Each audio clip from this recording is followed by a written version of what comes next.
Assalamualaikum warahmatullahi wabarakatuh. Perkenalkan, nama saya Nur Selvinata Syenda, NPM B1A021109.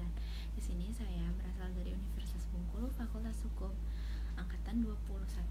Untuk mempersingkat waktu, di sini saya akan mencoba sedikit menjelaskan tentang sejarah dan perkembangan dari kejahatan internasional.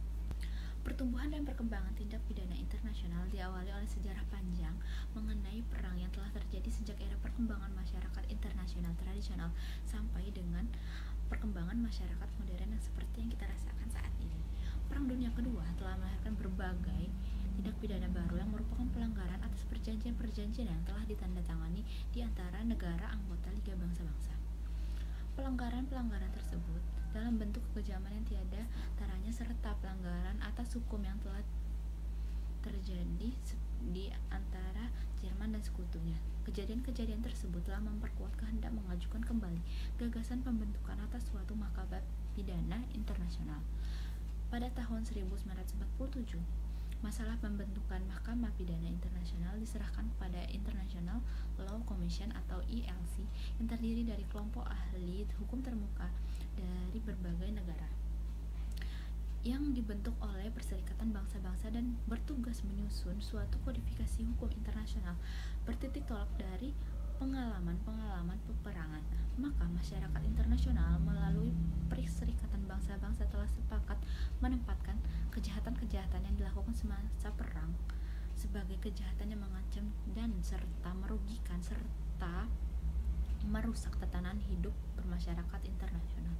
Beberapa dari tindak pidana internasional kejahatan internasional tersebut adalah agresi, kejahatan perang, pembasmian etnis, dan lain sebagainya, yang termasuk tindak pidana yang merugikan masyarakat internasional. Tindak pidana internasional yang lahir dari sejarah perkembangan konvensi mengenai hak asasi manusia merupakan konsekuensi logis akibat Perang Dunia Kedua yang meliputi bukan hanya korban-korban perang mereka yang termasuk kombatan, melainkan juga korban penduduk sipil yang seharusnya dilindungi dalam suatu perang.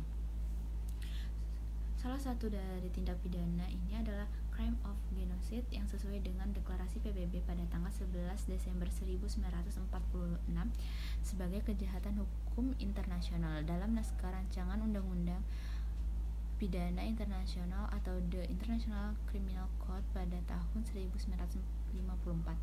Telah ditetapkan 13 kejahatan yang dijatuhi pidana berdasarkan hukum internasional sebagai kejahatan terhadap perdamaian dan keamanan seluruh umat manusia. 13 tindak pidana tersebut adalah, yang pertama adalah tindakan persiapan untuk agresi dan tindakan agresi, dan yang kedua adalah persiapan penggunaan bersenjata terhadap negara lain. 3. Mengorganisasi atau memberikan dukungan persenjataan yang ditujukan untuk memasuki suatu wilayah. Yang keempat, memberikan dukungan untuk melakukan tindakan terorisme di negara asing. Yang kelima, setiap pelanggaran atas perjanjian pembatasan senjata yang telah disetujui. Yang keenam, aneksasi wilayah asing. Yang ketujuh, genosida. Yang kedelapan, pelanggaran atas kebiasaan dan hukum perang. Kesembilan, setiap permufakatan, pembujukan, dan percobaan untuk melakukan tindak pidana tersebut pada contoh yang ke-8 tadi.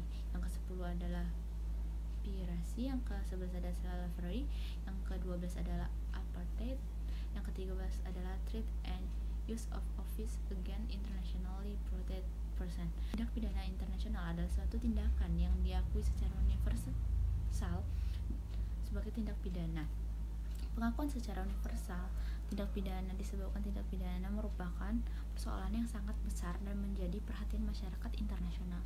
Dengan demikian, terhadap tindak pidana ini tidak hanya tunduk pada yurisdiksi negara tertentu saja, tetapi dapat tunduk pada yurisdiksi semua negara atau dapat diterapkan pada yurisdiksi universal. Nah, sekarang adalah sumber-sumber hukum internasional. Yang pertama adalah perjanjian internasional, yang kedua adalah hukum kebiasaan internasional, yang ketiga adalah prinsip-prinsip hukum yang diakui oleh bangsa-bangsa beradab, yang keempat adalah putusan pengadilan atau jurisprudensi, yang kelima adalah karya hukum, keenam adalah putusan organisasi internasional. adalah syarat-syarat dari tindak pidana internasional. Kita sebutkan satu persatu. Yang pertama adalah memiliki unsur internasional. Nah, yang dimaksud memiliki hukum internasional adalah kejahatan tersebut dapat mengancam baik langsung maupun tidak langsung perdamaian dan keamanan umat manusia secara keseluruhan. Selain itu pula, kejahatan tersebut diakui sebagai perbuatan yang menggoncangkan hati nurani manusia atau melanggar nilai-nilai bersama umat manusia.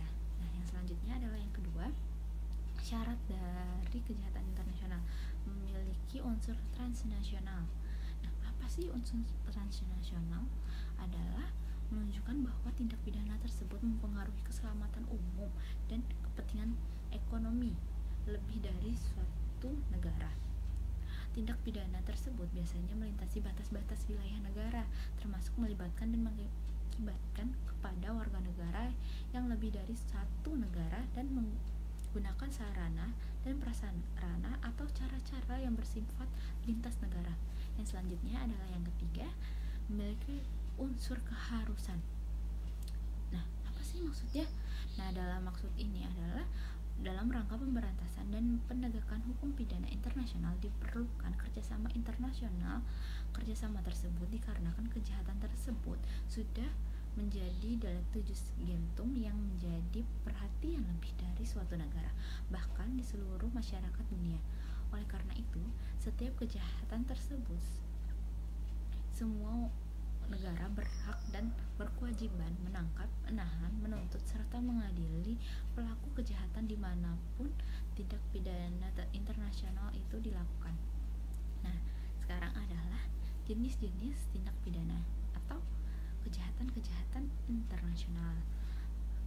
Yang pertama adalah tindak pidana internasional yang berasal dari kebiasaan yang berkembang dalam praktek hukum internasional.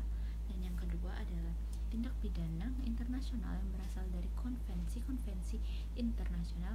Dan yang ketiga adalah tindak pidana internasional yang lahir dari sejarah perkembangan konvensi mengenai hak asasi manusia. Sekian yang dapat saya jelaskan. Sedikit dan lebih kurangnya saya mohon maaf. Wabillahi taufiq wal hidayah. Wassalamualaikum warahmatullahi wabarakatuh.